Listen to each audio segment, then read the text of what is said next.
Dapur komplit. Biyo. 1.500.000. Atik kaya mik kuwi apa no, Mas? Senggol modot.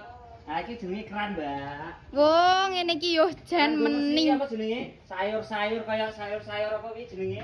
Godhong telo barang kan. Oh iya jan mening ngene iki apa ta jenenge ngene iki? Iki jenenge dapur lengkap utawa kitchen set iki. Wah, jan kathek putih-putih iki apa bahane? Iki motif batu marmer. Heeh. Bahane full ACV.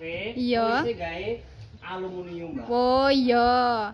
Spesifikasinya kok ini. Kaya apa jajal? Kompor taname.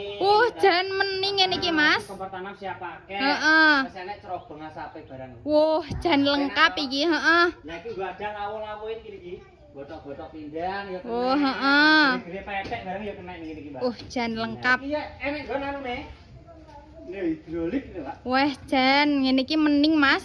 Lampune wis lengkap ngono wi? Lengkap lating iki pomone peteng bengi masak nggare kecek tik nes.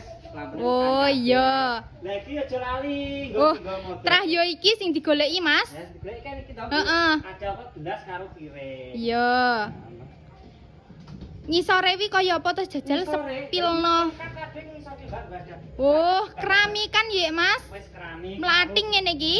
Heeh. Heeh. Lah ngene iki regane mesti luarang ngono ke, Mas. Tak omongi. Piro? 1.500.000 ae. Murah men, Mas. Gratis ongkir apa ora ngene iki? Gratis ongkir Jatim-Jatim. Oh, jan mening. Bayare COD bayar. Heeh.